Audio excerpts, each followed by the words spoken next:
Assalamualaikum warahmatullahi wabarakatuh.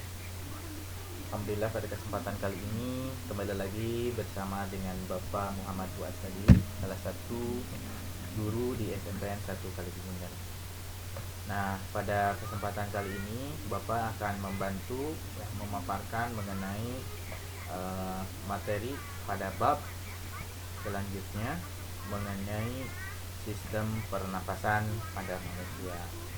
Seperti yang Anda sudah ketahui bersama bahwa manusia itu tidak bisa menjalankan kehidupannya tanpa melalui proses bernapas. Itu penting sekali. Coba kita lihat sistem pernapasan.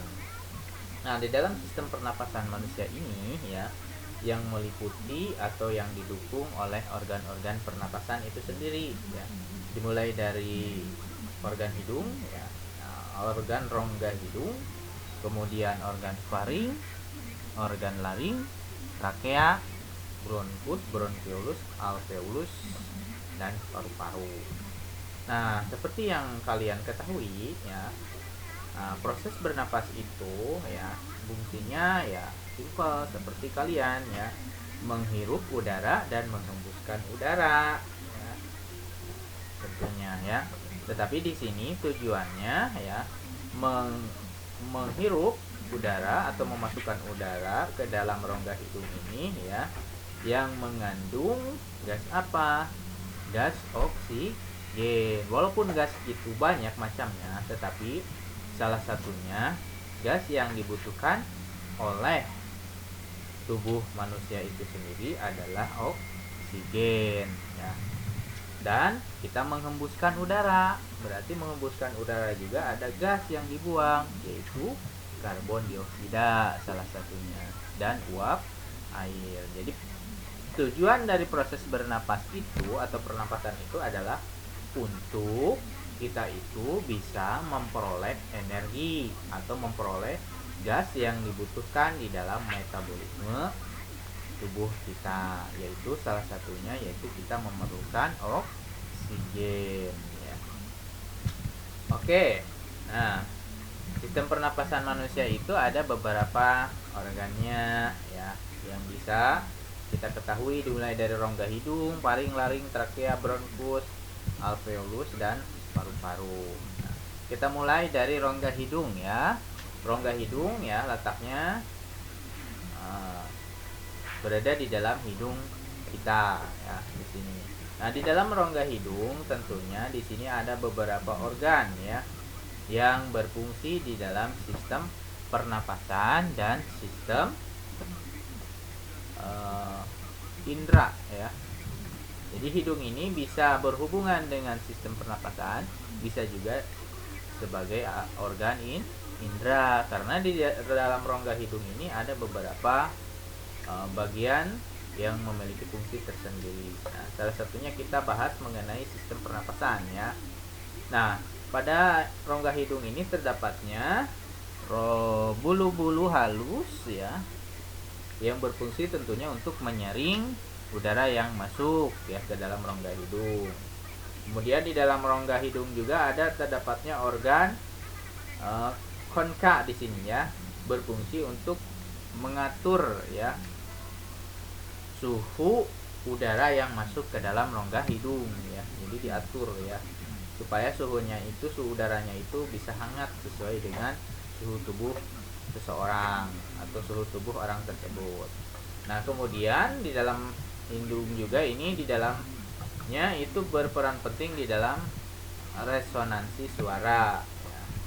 Itu pada bagian hidung, dan hidung juga termasuk ke dalam organ indera, karena di dalam rongga hidung juga ini ada saraf sebagai saraf olfaktori atau saraf pembau. Tetapi ini tidak akan dibahas pada kesempatan kali ini. Kita fokus saja pada sistem pernapasan. Jadi pertama yaitu menyaring udara yang melalui bulu-bulunya ya, ataupun sel-sel yang berada di dalam rongga hidung ini ya, seperti terdapatnya lendir ya, itu sama-sama saja ya menyaring udara, jadi memerangkap debu-debu yang masuk. Kemudian mengatur suhu udara yang masuk ya, karena di sini terdapatnya organ konka ya di dalam rongga hidung itu ya. Oke, lanjut. Yang kedua yaitu faring ya, atau tekak ya. Nah, jadi di sini ada persimpangan antara kerongkongan dan tenggorokan ya. Persimpangan antara kerongkongan dan tenggorokan.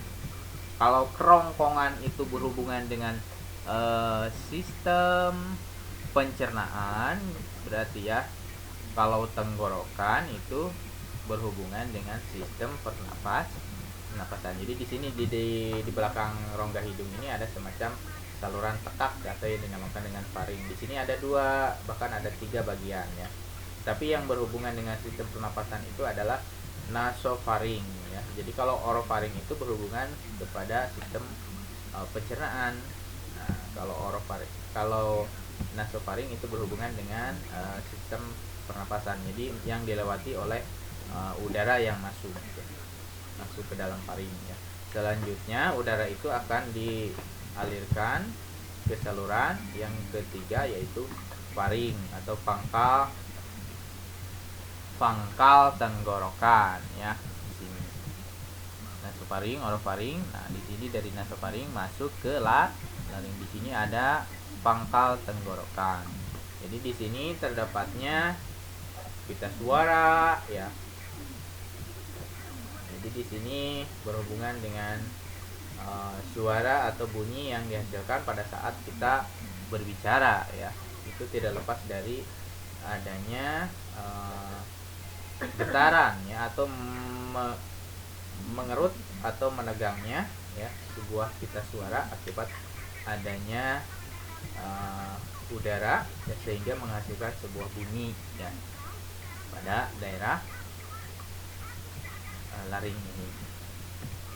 Oke, jadi di sini si udaranya itu dari faring lanjut ke faring. Jadi saluran yang menghubungkan antara faring dan bronkus, trakea ya. Jadi di sini sebelum ke bronkus ada trakea dulu. Jadi melalui laring ya. Nah, setelah itu baru masuk ke dalam trakea atau tenggorokan itu sendiri ya, batang tenggorokan itu sendiri ya, trakea. Jadi di sini terletak di sebelah depan kerongkongan ya, di sini. Nah, di sini ya. Trakea itu berupa pipa ya. Nah, yang dilapisi oleh 3 lapisan. Jadi ada lapisan luar, lapisan tengah, dan lapisan dalam. Ini tersusun atas tulang jaringan tulang rawan ya. Nah, jadi berbentuk semacam cincin-cincin seperti itu ya, trakea itu.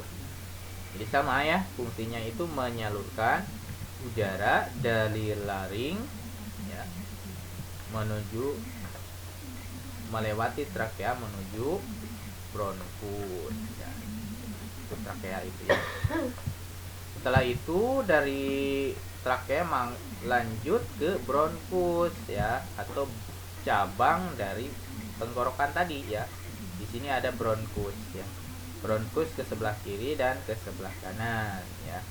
Karena di dalam paru-paru itu terbagi menjadi 2 bagian ya. Ada paru-paru kanan, ada paru-paru kiri ya. Jadi bronkus itu cabang dari tenggorokan tadi ya. Nah, sama ya fungsinya untuk menyalurkan udara. Kemudian yang selanjutnya cabang dari bronkus ini ya, cabang yang kecil-kecil ya. Nah, di sini ada bronkiolus ya, yang dindingnya sangat tipis ya. Bronkiolus itu adalah cabang dari bronkus. Jadi cabang-cabang yang sangat kecil ya.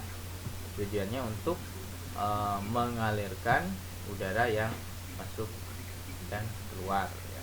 Udara yang masuk dari bronkus menuju bronkiolus ya. Kemudian dari bronkiolus lanjut ke alveolus ya, atau kantung udara ya. Nah, boleh dikatakan kantung udara ya pada daerah paru-paru yang paling dalamnya ya ini. Karena alveolus ini ya berhubungan langsung dengan kapiler darah atau pembuluh darah kapiler ya, pembuluh darah-darah yang kecil ya. Dimana di sini terjadinya proses pertukaran gas antara oksigen dan karbon dioksida ya, secara difusi ya di sini ya. Sehingga oksigennya ditangkap dan CO2-nya dilepaskan ya. Kemudian disalurkan kembali sampai ke rongga hidung ya. Nah, itu. Kemudian si oksigennya itu diambil oleh kapiler darah ini ya, melalui darah, kemudian dialirkan ke seluruh jaringan sel-sel tubuh untuk proses apa? Proses pembakaran. Proses metabolisme tubuh ya, untuk menghasilkan sejumlah energi. Nah, keseluruhan dari organ-organ ini terbentuknya menjadi dua bagian, yaitu yang dinamakan dengan paru-paru.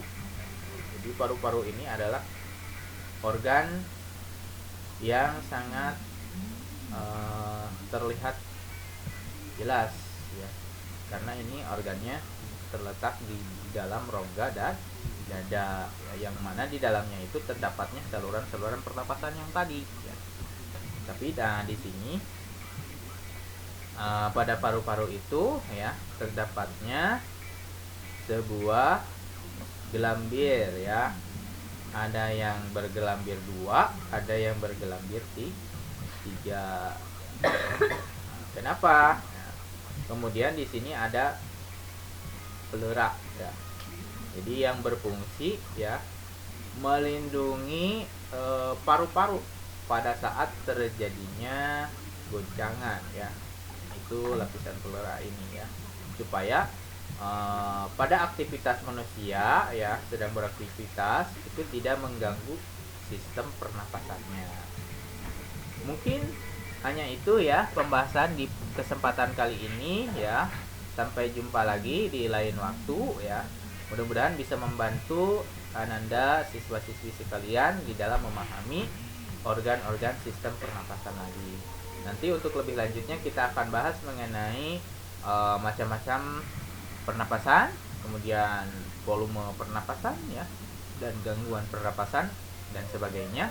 Kita akan bahas di pembahasan atau pertemuan selanjutnya. Nah, dan jangan lupa nanti Bapak akan kasih evaluasi berupa soal teks. Silahkan kamu jawab ya, dengan teliti ya, kemudian dikumpulkan, bisa lewat WA ya. Assalamualaikum warahmatullahi wabarakatuh.